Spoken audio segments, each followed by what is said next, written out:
All right, so far I've kind of just got everything separated. This is like a little snack basket, which is going to be way too small. And then I've decided to make this basket like a lunch basket, just a quick lunch basket. I know it's junk food, but balance. And then I've got these bins left. The rest of this stuff up here is, I've already said it's going in that cabinet. But so far, I think what I'm going to do is, I don't know on this shelf. And then this shelf, I'm going to go breakfast, lunch, snacks. Or, I just had an idea. Should I raise this up? I think that's what I'm going to do, because I think I want chips to have its own shelf, because we also have a chip basket, but I don't want this basket used for that. And so I think I'm going to transfer all of those chips into that black little fabric bin, and then that'll be the chip shelf. And so I think I'm going to move all of this up one shelf. So this will be breakfast, lunch in the middle, snacks, and chips at the bottom. I think that's what I'm going to do. So let's do that real fast.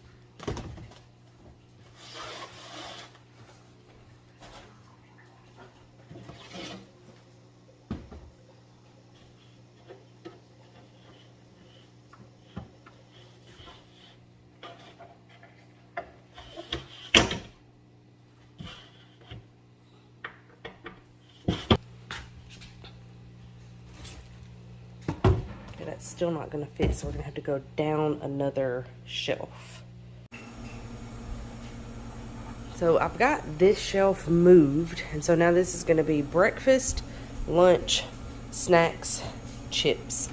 And I believe these little baskets came from Walmart, so I may end up grabbing like probably one or two more just to put these in, because sometimes we'll have like bigger packs from Costco of like stuff like this, like just fruit bars. We had these for Valentine's Day to dip in chocolate, but then like crackers, and then that bin back there is empty.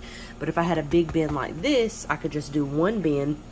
And I was afraid that this was going to be too deep as I was kind of putting stuff in here.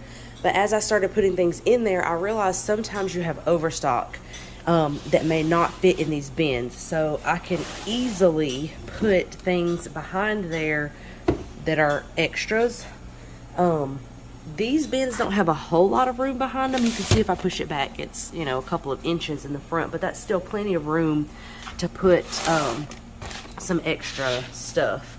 And so now I'm going to dump these chips into this little fabric bin. And this fabric bin is kind of funny because my son, he had this, it went in a like a nightstand, and there's two drawers, so one at the top, one in the middle, and then this larger one on the bottom. But he had to move it because it blocked his airflow to his room. And then my daughter wanted it, but she couldn't use it either that way. And so we just took the bottom thing out, and so now the airflow is fine. But we had this fabric basket, or fabric bin, and we're not going to waste it. We're going to put it to good use. It's a lot. So it's been several days, but I just wanted to show you what I come up with. So all of my baking things are up there, and I actually made these brownies in a jar, cookies in a jar, so that we could just grab those as quick desserts. And then I've got my pasta sauces, and rice. And then I've got a little bin back there just to kind of hold random stuff like this. This is just some tomato paste, and there's like some rotel back there and stuff like that. And then all of those are macaronis and noodles. And then I've got some extra baking stuff in that basket. This pretty much stayed the same. I've got breakfast, lunch, snacks, and then chips. And then I also put snacks down here. So there's some kind of little pretzels, and then the little things that we get from Costco. And then in this drawer is just some writing utensils and like a carry-out thing, and a pencil sharpener, because we do schoolwork in here quite a bit. And then on this other side, I don't have the light on, that'll help some. On this other side, what I ended up doing, my stock pot goes behind there, and then I've got this to keep my meal and my flour. There's room in front of the stock pot, and then this actually come out of the stock pot, and then this stuff was in the stock pot as well. But this is just basically my beans, and then I've got some dried beans here. And then below, I have bread that doesn't fit into the bread box. And then our different vegetables, which will be full later. Our extra condiments go there. Potatoes normally go here. And this gray bin actually came from here. I needed somewhere to put paper towels. The gray bin was there to catch, or not to catch, but to hold the little potatoes, like the little red potatoes. Then I've got extra potatoes back there.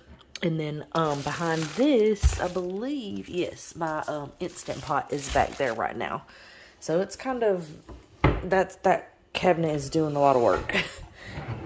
And then this drawer just holds my little things that I use for my sourdough, like to cover the bowls, rubber bands, clips, toothpicks, and just different little random things that we needed somewhere to throw them. So it's kind of like a junk drawer, but not quite. We have our tea set and then our science bins, so we can just grab those and do science at the table. Step back. This is not neat by any means. I've got stuff sitting up there and stuff on the table, but that's what it looks like. And we still haven't done our bench yet, but we will get around to that eventually. So yeah, I just wanted to share with you kind of how I organized it. I used bins that I already had. I haven't bought any new ones, and I don't plan on buying any new ones because it seems to be working for us. So I hope you enjoyed seeing how I organized our new kitchen pantries.